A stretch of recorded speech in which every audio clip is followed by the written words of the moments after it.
Caim Perelman nasceu em Varsóvia, na Polônia, aos 20 de maio de 1912. Desde os 12 anos de idade foi viver na Bélgica. Foi casado com Fela Perelman e faleceu em Bruxelas, na Bélgica, aos 22 de janeiro de 1984. Perelman foi um filósofo que se notabilizou por suas contribuições no campo da lógica, da argumentação e do raciocínio jurídico. A obra do autor é extensa e, por vezes, pode ser associada às contribuições de sua assistente, Lúcia Obrestes.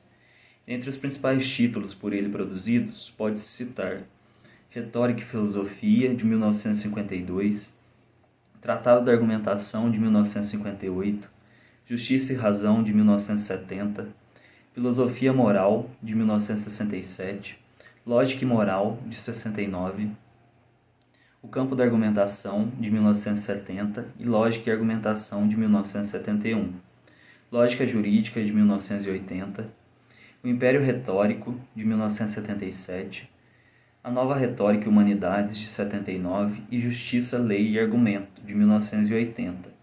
Algumas dessas obras, inclusive, serão abordadas ao longo da apresentação.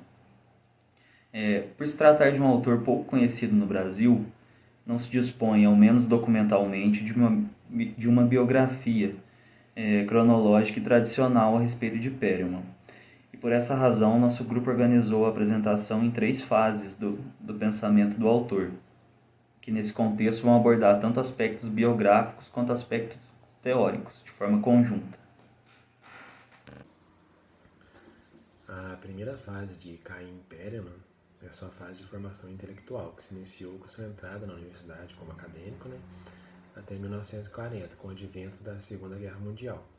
Perelman, que era judeu, nascido na Polônia, imigrou para a Bélgica e adquiriu cidadania belga. Temos que levar em consideração que, no início do seu ingresso à vida acadêmica na filosofia, ocorreu um grande acontecimento entre guerras, o Manifesto do Círculo de Viena.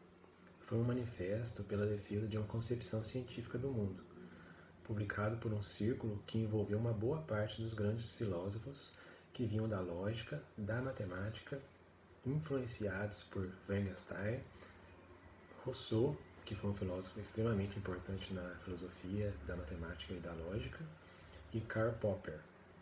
É importante saber que nesse manifesto se defende a renovação da filosofia, refundamentando a filosofia a partir do paradigma de uma lógica fundada na racionalidade da matemática.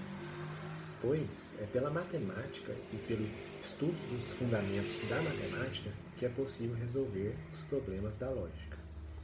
Assim, se busca refundamentar o pensamento num paradigma demonstrativo, retirado do modelo da forma de pensamento matemático. O Manifesto de Viena se propõe não apenas a estabelecer um novo fundamento para a ciência, como também pretende expandir essa racionalidade por meio de projetos pedagógicos e políticos. É um manifesto que foi escrito numa experiência de entre guerras, onde estavam em ascensão o nazismo e o fascismo. Perelman, em sua fase de formação intelectual, teve grande influência do Círculo de Viena. Antes mesmo de ser um teórico da retórica, foi um lógico. E boa parte do seu desenvolvimento teórico, trabalhando com a retórica, consiste em um diálogo permanente com a lógica e com a sua insuficiência da lógica em dar conta da razão. O Manifesto de Viena foi um grande impacto na vida filosófica moderna, no Entre Guerras e na vida de Perelman. No entanto, Perelman não foi formado na escola do Círculo de Viena, mas na escola lógica polonesa. Podemos apontar que a perspectiva das duas escolas era a mesma, consistindo em refundamentar a lógica a partir da matemática, estabelecendo um novo tipo de notação a fim de estabelecer uma linguagem clara. Uma das coisas básicas do projeto da lógica formal era construir uma linguagem de ciência, portanto purificada dos problemas inerentes à linguagem do dia a dia. Boa parte dos problemas dos lógicos e da metafísica se trata de um erro de linguagem.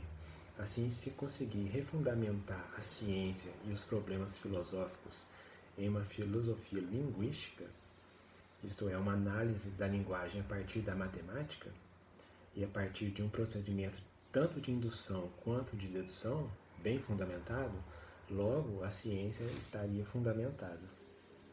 Portanto, concluímos que o problema é justamente a linguagem cotidiana. Assim, através da busca e refundamentação de uma linguagem, prevalece a unidade da ciência, constituindo um paradigma único. E boa parte da metafísica é descartada, pois ela consiste em um mero problema de linguagem. Boa parte dos problemas filosóficos são problemas que podem ser colocados de lado, pois a ciência não cuida dessas questões vinculadas a uma linguagem cotidiana, ou a questões vinculadas a emoções, paixões e crenças. Ciência é questão de saber, devendo esse ser absolutamente fundado. Porém, não pela metafísica, mas sim pela lógica. Este era, em suma, o projeto do Círculo de Viena. Perelman estava envolto com esse projeto na Bélgica, com influência da escola lógica polonesa. Perelman situou seus estudos na Universidade Livre de Bruxelas. Foi uma universidade que, na virada do século XIX para o século XX, tem um projeto muito parecido, guardadas as grandes distâncias, com o projeto universitário brasileiro, com uma universidade promotora de modernização e de transformação social. E nessa perspectiva de um motor de transformação social, o saber que se viu como capaz de reformular o mundo moderno, sob uma perspectiva de ciência, foi justamente a sociologia. Só que quem empreendeu a sociologia não foram sociólogos. Assim como em boa parte do mundo universitário, quem fundou a sociologia foram outras pessoas. Na França, foi um filósofo, Durkheim. Na Alemanha, um quase filósofo formado em direito, Weber. E na Bélgica, por sua vez, foram engenheiros e também profissionais do direito. Na Universidade Livre de Bruxelas, a renovação teve como embate um conflito interno entre espiritualistas e positivistas. Foi uma renovação da universidade onde houve um diálogo entre lógica, direito e o projeto de engenharia social e transformação social, que é o ponto mais importante para nós. Caim Perelman irá se formar no projeto de engenharia social e transformação social. Sua tese de doutorado foi sobre Frege, o que mostra a sua influência da lógica, pois Frege foi um dos grandes lógicos do início do século. Perelman foi também orientado por Marcel Barzin, um filósofo da matemática muito importante na época e que também se tornou político belga, sendo considerado um liberal, possuindo uma trajetória muito notória na política. Dentro da Escola Livre de Bruxelas, Perelman teve forte influência de Marcel Barzin, conforme já mencionado. Porém, sua principal influência foi um dos maiores pensadores belgas, hoje em dia pouco trabalhado e conhecido, o filósofo belga Eugène Duprel, uma figura importantíssima na filosofia belga, tendo escrito inclusive o Tratado de Sociologia Geral. E ao mesmo tempo em que ele é um importante sociólogo na Bélgica, ele é fundamental como uma das primeiras pessoas que resgata a tradição sofística, publicando 2 livros de análise dos sofistas e de retomada do debate sofístico, sendo para tratar de questões básicas sobre os fundamentos do conhecimento, a relação entre teoria e praxe e a relação entre juízo de realidade e juízo de valor. Portanto, a gente pode concluir que a formação de Perelman consiste em uma combinação de estudos de lógica como influência forte da escola lógica polonesa, como a retomada da sofística e uma perspectiva de estudos dos fundamentos do direito e, por fim, sob a égide de um projeto de transformação social. Como já foi dito, há um interlúdio na vida do autor, que é o início da Segunda Grande Guerra em 1940, com a ocupação alemã na Bélgica, onde a vida acadêmica belga, assim como a Bélgica como um todo, foi completamente transformada pela ocupação. Depois do doutorado, Perelman já entra como professor na Universidade Livre de Bruxelas, que foi uma universidade muito importante na resistência contra a ocupação alemã, onde os professores se recusaram a obedecer aos comandos dos ocupantes, sofrendo diversas sanções e sendo até demitidos. A experiência da ocupação nazista, vinculada à Universidade de Bruxelas, assim como o engajamento por parte de Caim, da sua esposa Félice e de sua assistente Lucy, foram decisivas. Perelman foi cofundador do Comitê pela Defesa dos Judeus e, no exercício de suas atribuições, salvou cerca de 4.000 judeus, sobretudo crianças, Ele também foi vice-chefe e posteriormente chefe da Associação dos Judeus da Bélgica, sendo essa associação responsável por cuidar dos judeus durante a ocupação. Perelman ele foi um falso colaborador, trabalhando no que eles falam como zona cinza da moral.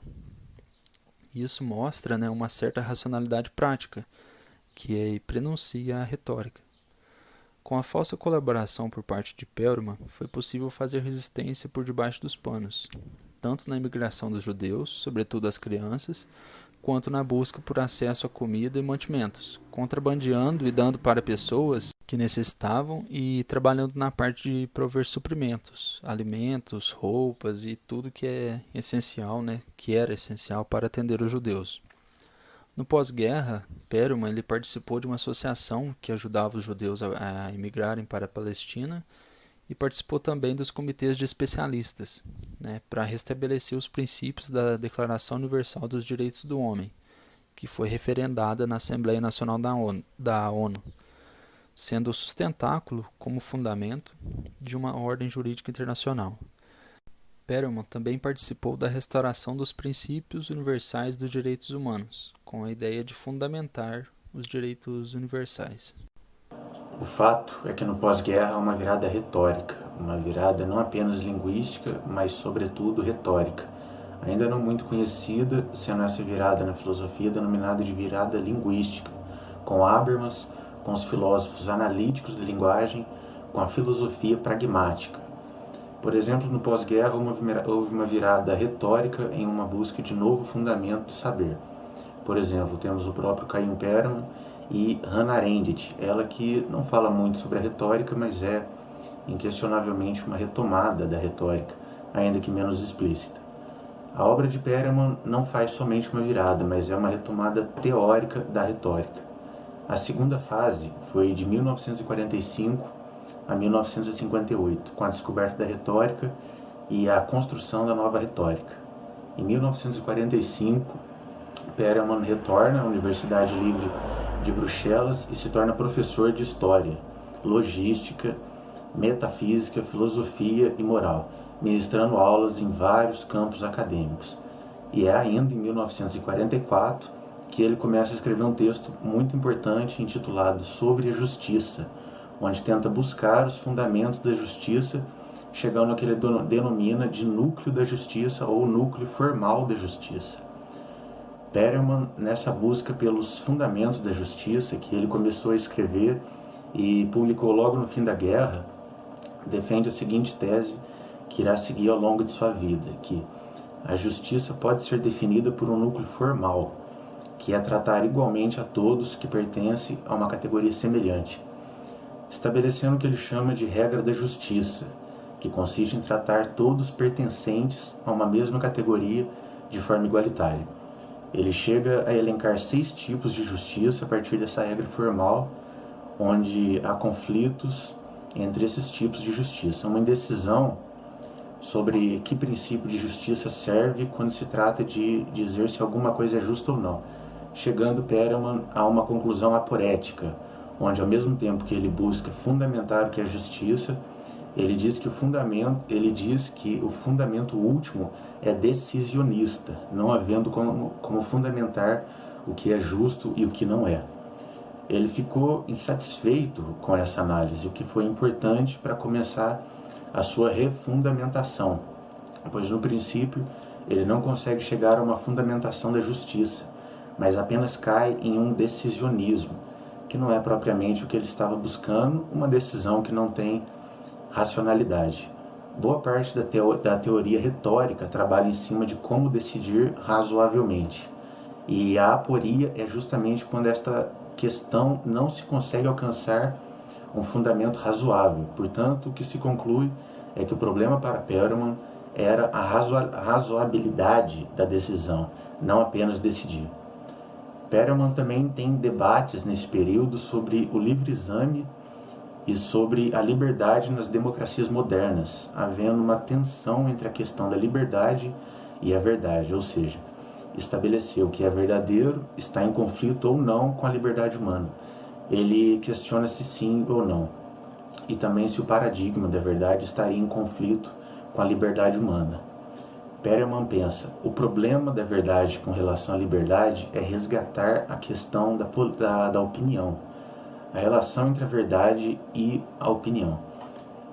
Esse é um problema clássico da filosofia, pois quando você retoma a doxa e resgata os sofistas sobre a relação entre verdade, saber e opinião, automaticamente é retomado o debate clássico propriamente da democracia, que possui fundamentos pluralistas, onde a opinião não deve ser dispensada cartesianamente como uma ilusão e uma aparência, como se devesse ser posta em suspenso em prol de uma concepção de racionalidade que só aceita o que é indubitável.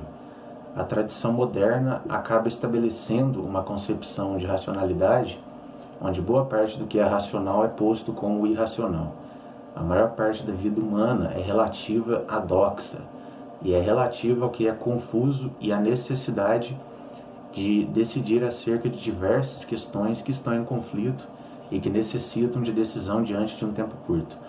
Por exemplo, o político, quando toma suas decisões, ele não declara que irá realizar uma reflexão filosófica acerca do tema em questão para estabelecer um fundamento diante da sua decisão, pois ele não pode parar sua vida política para filosofar, pois o mundo da política não é concomitante ao mundo da filosofia. O mundo da doxa era tido como o mundo dos erros e da deliberação e de deliberações falsas e equivocadas, gerador de um mau resultado. E Perelman faz uma reestruturação desse conceito com a sua nova retórica. A zona que era a zona quase que completa da experiência humana na Grécia clássica era a praxis, onde o que estava em jogo era uma racionalidade do provável, do plausível, do confuso, de uma decisão em torno de vários possíveis e não uma fundamentação última. A questão é como conseguir reconstituir essa concepção de racionalidade que corresponde a um verdadeiro império. Com a racionalidade humana, a racionalidade apodítica da fundamentação última é uma ilha no oceano de uma racionalidade improvável e implausível, havendo um verdadeiro, e Perelman fala isso em sua obra Império Retórico, onde a retórica quase que toma toda a experiência humana. E aquilo a que se dedica boa parte da filosofia, que é a lógica e os fundamentos da matemática, é uma pequena ilha de uma experiência humana, que é uma experiência onde a possibilidade de formalizar um raciocínio não existe. E ao mesmo tempo é necessário se decidir de forma racional. Desta forma, ele declara que um dos nossos grandes problemas da experiência moderna é que descartamos uma parte da racionalidade que nos é fundamental. Existe inclusive um lado educativo quanto a essa questão, onde a retórica deve ser retomada nas escolas, não para ensinar a arte da persuasão de pessoas, mas para as pessoas aprenderem a pensar, onde para aprender a pensar é necessário trabalhar essa racionalidade, que é uma racionalidade da dialética e da retórica em um sentido aristotélico do termo, e não da lógica unicamente. Pensar retoricamente é fundamental para uma sociedade democrática, pois há uma relação umbicular entre a democracia e a retórica, pois em um regime de liberdade observa-se que o que cresce é a retórica e a experiência retórica. E é essa a tese do filósofo, onde há toda uma discussão na história da retórica que deveria ser colocada. Perelman vai defender, então, que haveria uma relação muito próxima entre a retórica e a democratização, pois à medida em que a democratização acontecia, aumentaria a necessidade do estudo da retórica. Além disso, essa democratização traria consigo a necessidade de se lidar com uma pluralização de valores e normas de pensamento, bem como uma necessidade de decidir e tomar novas atitudes diante de uma ordem plural e livre. Assim, haveria indubitavelmente uma relação muito próxima entre a arte retórica e a experiência democrática do mundo, pois Perelman defendia que até então a retórica era posta como desnecessária, uma vez que o estudo era orientado pela lógica, e quando utilizada a retórica, o pensamento era entregue à pior retórica possível, que é aquela que, segundo Perelman, o indivíduo não aprendia. E nesse contexto pode-se fazer inclusive uma relação no mundo contemporâneo através das mídias sociais, onde são utilizados argumentos retóricos sem qualquer consciência a respeito disso, como, por exemplo, a utilização de argumentos sofistas, no sentido pejorativo do termo, para fins de persuasão. Então, para Perelman, a melhor utilização da arte retórica seria por meio da aprendizagem, para que não se caísse num jogo de um malogro de persuasões sofísticas. E a retórica, então, estaria diretamente ligada a esse projeto de Perelman. Perelman, então, participou ativamente da revista Dialética, fundada por Gaston Bachelard, Paul Benoit e Fernand Gonçet, que eram importantes epistemólogos no debate europeu. E além de trabalhar com textos na dialética, Perelman vem a fundar o Centro de Lógica na Universidade de Bruxelas, denominado Centro Nacional de Pesquisas em Lógica, juntamente com Léo Apostel e outros filósofos importantes. E o ponto importante desse empreendimento do Centro Nacional era uma crítica ao positivismo lógico. E o resultado desses estudos, logo no pós-guerra, durante o período de 1945 a 1949, traz então essa crítica ao empirismo lógico, ou positivismo lógico, que seria aquele apresentado pelo Círculo de Viena.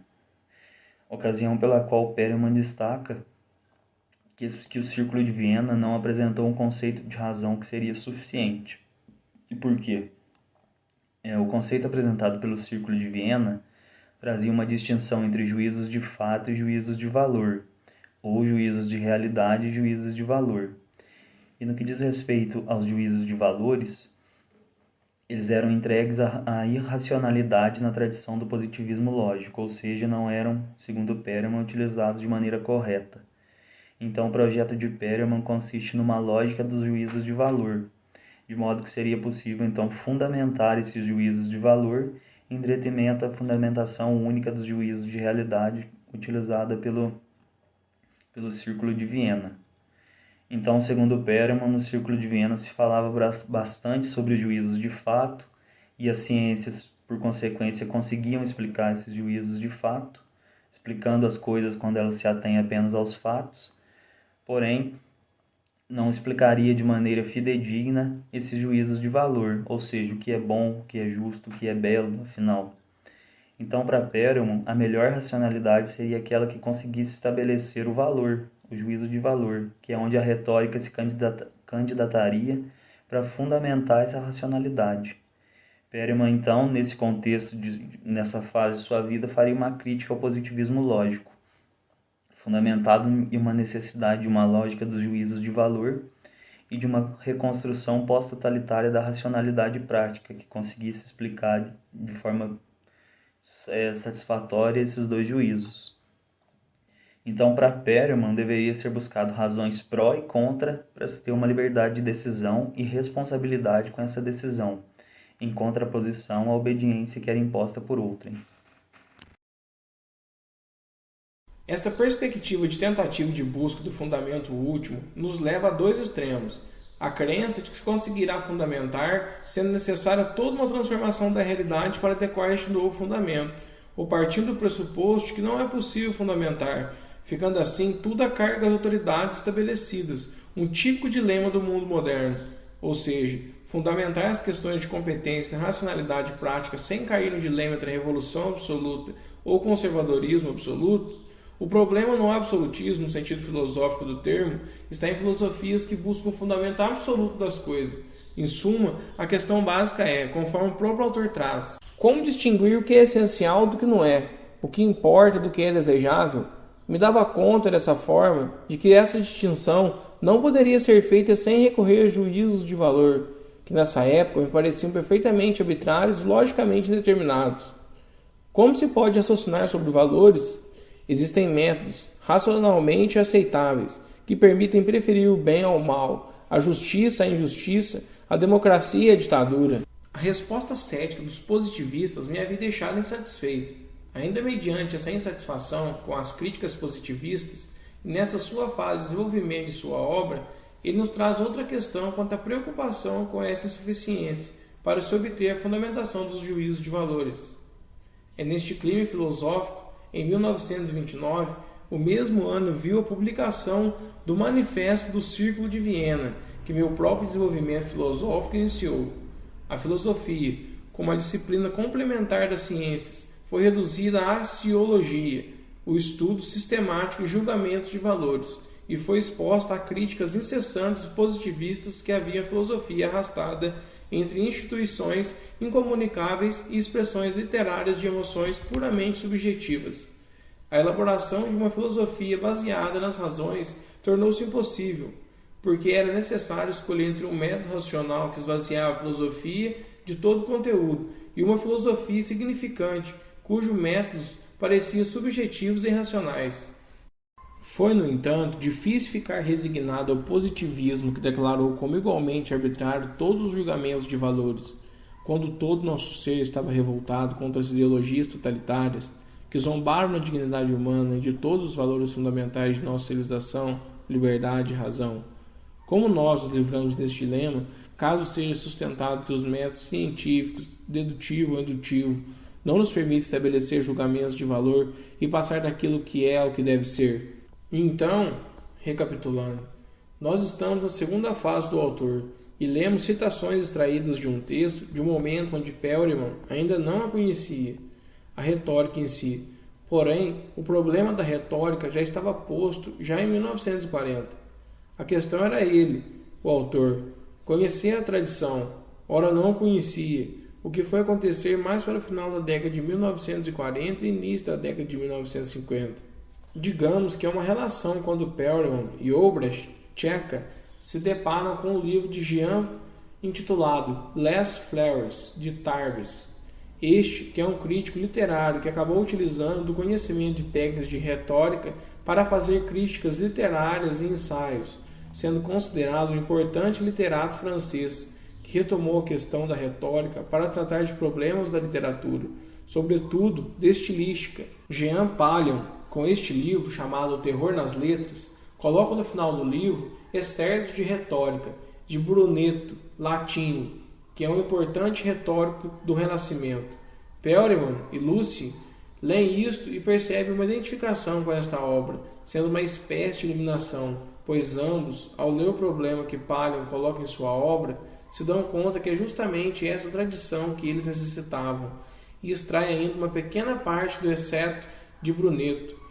Assim, eles concluem que a mais alta ciência do governo é a própria retórica clássica, a ciência do falar, porque se não tivesse havido a palavra, não haveria tido cidades, estabelecimentos de justiça e nem humana companhia, sendo a retórica a mais alta arte política. No entanto, isso não é tudo, pois Paglion se utiliza de uma retórica típica do falar, e a retórica como arte política pode ser de uma forma de resistência ao terrorismo das letras, sendo estranha. Para Paglion, nossa condição, que é onde o autor diz, é estranha a nossa condição, que seja fácil encontrar razões para os atores singulares, difícil para atos comuns, é como se houvesse segredos para as ações banais, mas razões para os atos estranhos. E verdadeiramente, vê-se que as pessoas ordinárias são misteriosas e inexplicáveis, como se elas pertencessem a uma sociedade secreta. Não existe ciência mais banal do que a retórica, e é aí que eu gostaria de chegar. Tão banal quanto falar, porque ela é falar. Tão banal quanto escrever, porque ela é escrever, porque ela é, com dificuldade, um pouco mais de atenção dada à escrita ao falar. E eu não ensinarei nada a ninguém, se eu digo que não existe hoje nada de mais misterioso e aparentemente inútil ou absurdo. No entanto, os historiadores admitem voluntariamente, desde os trabalhos de Christopher, que a Europa nasceu no dia em que pôde explicar, nas escolas, o orador de Cícero, de onde vem, com evidência, que se na Europa nos dá hoje a inquietação, é por falta da retórica. Enfim, qualquer que seja o segredo dos velhos retóricos, vale a pena sem dúvida redescobri-los. Pois bem, de Brunetto Latini, Perelman chega a Marco Túlio Cícero e toda uma tradição de retórica grega e romana.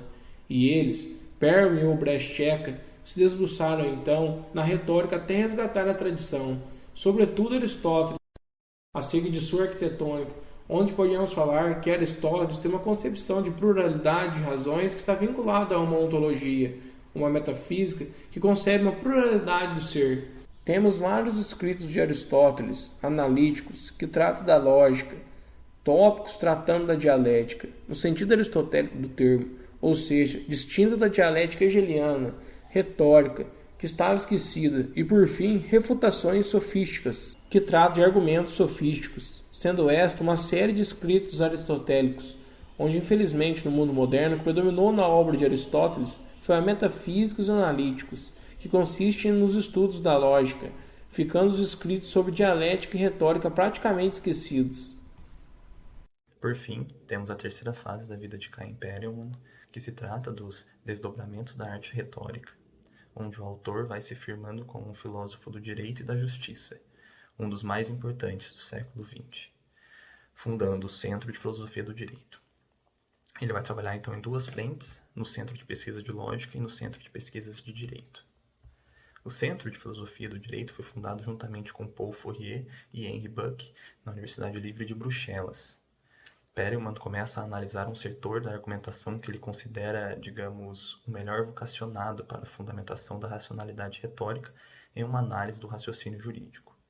Para o Círculo de Viena, ou Escola de Viena, o setor de raciocínio mais vocacionado, melhor dizendo, o único, que pode dizer o que é a razão é a própria lógica matemática, sendo, portanto, nesta perspectiva de fusão que se tem a fundamentação.